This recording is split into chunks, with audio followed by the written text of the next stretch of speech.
dislike being married? You know what? Log on to Facebook. A new survey by a British legal service shows the social network was implicated in a third of all divorce filings last year. We are chatting with Jada Collins, who's a life coach, and Facebook is getting a lot of the heat and the blame for breaking up marriages, but it's not like people haven't been, getting together online in the past. Why is it just now? Well, you know what? We would love to kind of put the blame on Facebook and social networking, but there was a problem before that came along. But I think it's more accessible now, and some of the research that's coming out is saying, hey, people are actually saying that they, they're getting a divorce because of social networking and Facebook. So. But Facebook really exacerbates what? Maybe like an underlying problem, something that's already there. You get on Facebook and all of a sudden you've sped things up exponentially. Well, look at what social networking can do. It can just really, blow a business up and give them, that momentum to keep going. It also does the same thing on the flip side. And it's a double-edged sword. So what we're seeing now is people are having access to old flames and old relationships, and it's like, hey, how are you? And it very well may start off very innocent. I was going to say that exactly, because you're curious. You want to see how people have turned out, and then you hit a friend request for an old flame from high school, and all of a sudden the wife looks over your shoulder and says, "What? You friends with her?" Right. What are you doing?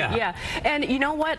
Insecurities start to come up, and if there are insecurities already in the relationship, of course, situations like this are going to just completely inflame the problems that are already there. Unfortunately, people online do things that they probably wouldn't normally do. Type send, and before your brain has a chance to kick in, you've hit send, and all of a sudden you've said something I wouldn't normally have said there. I don't care. You put a happy face or a wink smile next to it. All of the innovations it's all gone. bad.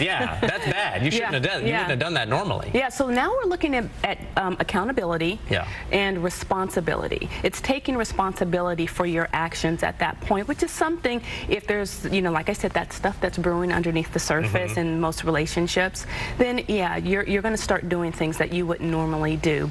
A lot of times, just when you send the little, the wink, the eye, something happens. If you're honest with yourself, it's like, oh, they're either flirting. There's kind of that adrenaline that kicks in, and it can become very addictive. Why are you see, people walking around with their cell phones all the time? They're always checking messages and they're saying who's on Facebook and who sent me a message, and it can become very addictive, especially for the person who's not very settled in positive self-concept. Jada, wonderful to talk to you. Thank you so much. Thanks. Awesome. All right. Thanks.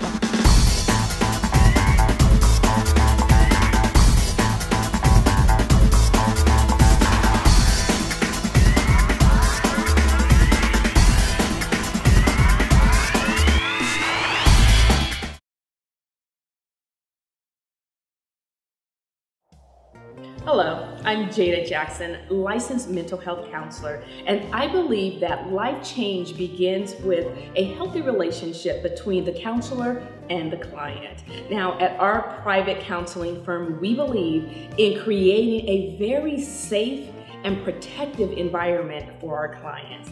Now, although I'm a licensed mental health counselor dealing with very complicated issues that include anxiety, depression, grief, trauma, and sexual abuse, I'm also a life coach, and that means I deal with very common life transitional issues and career development challenges. Now, counseling is not an admission for weakness or failure.